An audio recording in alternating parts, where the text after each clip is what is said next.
This week's portion, Parshat Re'eh, it is extremely pertinent to each and every individual at every point in time. And the parsha starts off by saying, Re'eh anochi noten lifnechem hayom bracha uklala. God is saying that we should see that he places before us hayom, today, this very day, this very moment, bracha and klala, blessing and curse. So why I want to discuss the difference between seeing and hearing? Because in the next pasuk it says, Et habracha asher tishma'u, that the blessing that you listen to. So then it says tishma'u, and then it says that if you listen to the mitzvos, that the commandments that God commands us today, and it says haklala, the curse, im lo tishma'u et mitzvot Hashem. The curse is if you don't listen to the mitzvot, to the commandments of God. So why does it start off telling us to see that God places before us blessing and curse? And then it goes on to say that the blessing is if we hearken, if we listen to the commandments of God, and the klala, the curse, is if we don't listen to the commandments of God.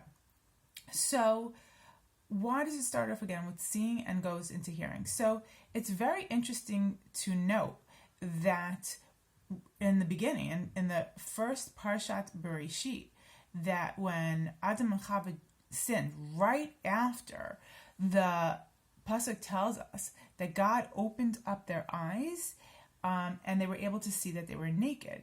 So we have to assume that before then their eyes weren't open. What does this mean? That once they sinned, once they ate from the tree of knowledge, good and bad, they were able to see things as either good or bad. But before they did the sin, they were just existing with their internal knowledge. Everything was from what they knew instinctively, from God, from their anochias.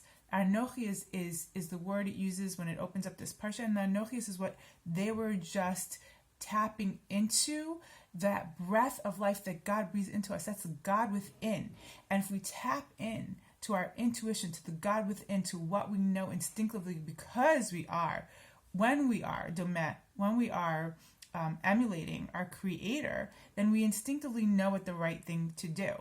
But once we've sinned and our eyes are open, our perception changes. As soon as we sin, we perceive things differently. We are able to, if we want to, look at anything and see it as good and bad. It's how we decide to interpret it. So we can see things as good or we can see things as bad. And even if you want to say a positive situation, someone can interpret a positive situation as it is, as good, or you can see people that will take the most positive situation and put a negative spin on it and see it as bad. And same thing with bad things that happen in this world. You can take it and say that's bad and let it destroy you, or you can take that thing and decide to reinterpret it, to go about it, to do something, to learn a lesson, to do something positive out of it.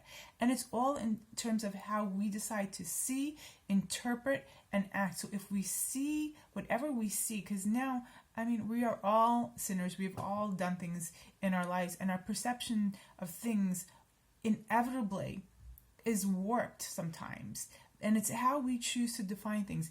And when we live a life where we're trying to do good and trying to follow the will of God, because we want to be good, you have to have an ayin tov. You have to look at things as good, positive, or they happen for a reason, and live your life out with that peace of mind by saying that it came my way for a reason, and I will act now to bring good into the world, to do something good, to do something positive, and that will bring blessing. But if we see things with a negative light, then we will say, we will live in this doom and gloom. Everything's bad. This is bad. Why does it happen to me? And why should I do good? Or if we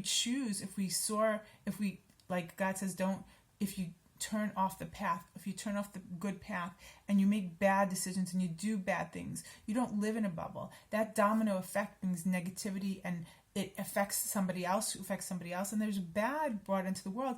And the more bad that comes into the world, the more evil is in the world, and the more that negatively affects us. And that is a curse that will bring bad things.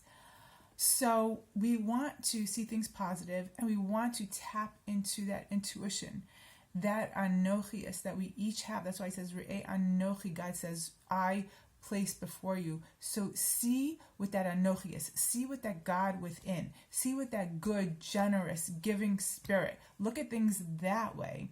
And if you do that, because you have that within you, you can tishma'u, you can hearken to that, because that's something that's innately implanted within us. And if we choose to see things good with that godliness in us, we will do good things and we will bring blessing. But if we don't, if we look and we look at the outside influences and let things, just be as they be with a negative spin through the eyes of negativity, we are not empowered.